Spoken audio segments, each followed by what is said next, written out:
नमस्कार. अनेकदा असं होतं ना की आपल्याला वाटतं, अरे देवा, संपत्ती निर्माण करण्याची योग्य वेळ तर निघूनच गेली.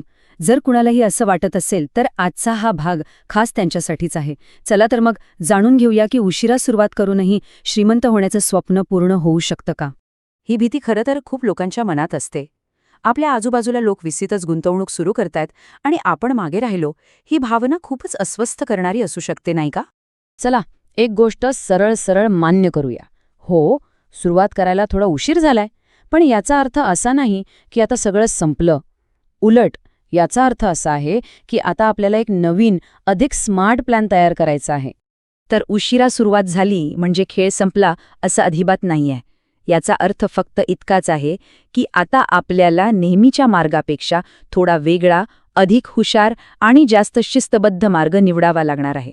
संपत्ती वाढवण्यामागचं जे मूळ इंजिन आहे ना, त्याला म्हणतात चक्रवाढ व्याज किंवा कंपाऊंडिंग.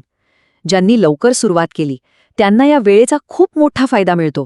आणि खरं सांगायचं तर उशिरा सुरुवात करणाऱ्यांसाठी हेच सर्वात मोठं आव्हान असतं, कारण त्यांच्याकडे वेळ कमी असतो. मग आता प्रश्न हा आहे की ही जी वेळेची कमतरता आहे ती भरून कशी काढायची? बरं, जर वेळ हा घटक आपल्या बाजूने नसेल तर आपल्याला त्या जागी इतर शक्तिशाली घटकांचा वापर करावा लागेल. म्हणजे खेळ अजून संपलेला नाही, फक्त नियम थोडे बदलले आहेत. आणि याच नवीन नियमांनुसार जिंकण्याचे नवीन मार्ग आहेत, ज्यावर आता आपण लक्ष देणार आहोत. वेळेची ही कमतरता भरून काढण्यासाठी आपल्याकडे 3 प्रभावी मार्ग आहेत. पहिला म्हणजे जास्त गुंतवणूक करणे, दुसरा आपल्या मालमत्तेचं योग्य वाटप करणं आणि तिसरा आपलं उत्पन्न झपाट्याने वाढवणं. चला, या प्रत्येक मुद्द्यावर आता सविस्तर बोलूया. चला, आता थिअरी बाज झाली, आता थेट कृतीवर येऊया. ही आहे 5 टप्प्यांची एक व्यावहारिक योजना, जी खास उशिरा सुरुवात करणाऱ्यांसाठीच तयार केली आहे. ज्यांनी लवकर सुरुवात केली आहे त्यांना लहान SIP ठेवण्याचा जो लक्झरी असतो ना, तो त्यांना परवडतो. पण उशिरा सुरुवात करणाऱ्यांना ही सोय नाही. आता किती रक्कम गुंतवली जाते हे खूप जास्त महत्त्वाचं ठरतं. आता हे उदाहरण बघा, किती महत्वाचं आहे. रोहित 25व्या वर्षी 10,000ची SIP सुरू करतो, तर अंकिता 35व्या वर्षी. रोहितला वेळेचा जबरदस्त फायदा मिळतो, पण अंकिताला तेच ध्येय गाठायचं असेल तर तिला दर महिन्याला तब्बल 30 ते 40,000ची SIP करावी लागेल. यावरून स्पष्ट होतं की जास्त गुंतवणूक करणं किती गरजेचं आहे. 30 ते 40%. हो, मला माहिती आहे हा आकडा खूप मोठा वाटू शकतो, पण हा एक प्रकारचा त्याग आहे, जो भविष्यात खूप मोठं फळ देणार आहे. आज जीवनशैलीवरचा खर्च थोडा कमी करून गुंतवणुकीला प्राधान्य दिलं तर भविष्यात आर्थिक स्वातंत्र्य नक्कीच मिळू शकतं. आता दुसरी पायरी, आणि ही एक अशी जागा आहे जिथे खूप लोक घाबरून चूक करतात. उशीर झाला ह्या चिंतेतून ते सरळ सरळ सगळे पैसे इक्विटीमध्ये गुंतवतात. पण असं करणं खूप धोकादायक ठरू शकतं. मिराचा पोर्टफोलिओ बघा. इथे वाढ आणि स्थिरता यांचा किती छान बॅलन्स साधलाय.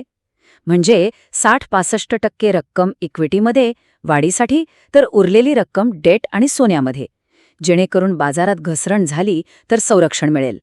असा पोर्टफोलिओ बाजारातील कोणत्याही परिस्थितीत टिकून राहण्यास मदत करतो. हा मुद्दा खरं तर सगळ्यात जास्त दुर्लक्षित केला जातो, पण तो तितकाच शक्तिशाली आहे.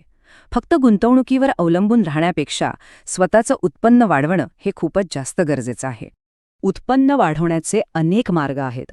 एखादं नवीन कौशल्य शिका, ज्यामुळे प्रमोशन मिळेल, किंवा आपल्या छंदाला उत्पन्नाचा दुसऱ्या स्रोतामध्ये बदला. विचार करा, महिन्याच्या उत्पन्नात फक्त 5,000ची जरी वाढ झाली ना, तरी चक्रवाढ व्याजामुळे काही वर्षांत लाखो रुपयांचा फरक पडू शकतो. एक गोष्ट लक्षात ठेवा, उशिरा सुरुवात करणाऱ्यांना मोठं आर्थिक नुकसान अजिबात परवडणारं नाही. त्यामुळे आक्रमक गुंतवणूक करण्याआधी जोखीम व्यवस्थापन करणं अत्यंत आवश्यक आहे. चुका टाळण्यावरच जास्त भर दिला पाहिजे. आपत्कालीन निधी, आरोग्य विमा आणि जीवन विमा या 3 गोष्टी म्हणजे तुमचं आर्थिक सुरक्षा कवच आहे.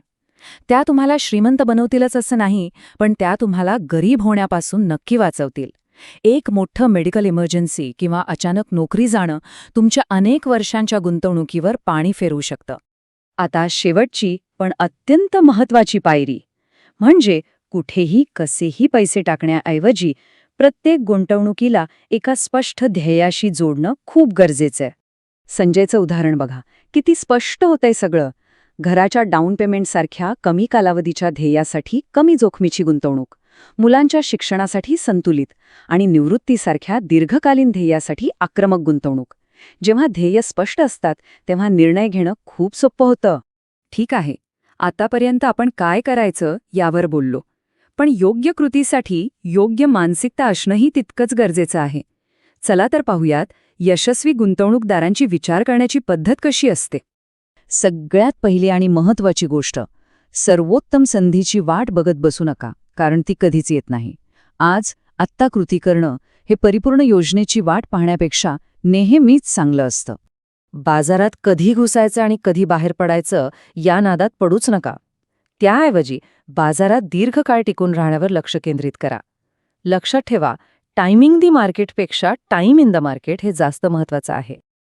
आणि ही गोष्ट तर खूपच महत्वाची आहे. इतरांशी तुलना करणं बंद करा. प्रत्येकाचा प्रवास वेगळा असतो.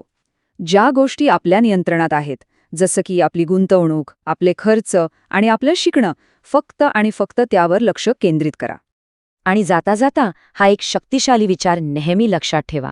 संपत्ती तुम्ही कधी सुरुवात करता यावर नाही, तर सुरुवात केल्यावर तुम्ही त्याबद्दल किती गंभीर आहात यावर अवलंबून आहे. उशीर झाला असेल, पण आता निष्काळजीपणा करून चालणार नाही. खरी सुरुवात तर आत्ता झाली आहे. तर मग या प्रवासासाठी तयार आहात ना?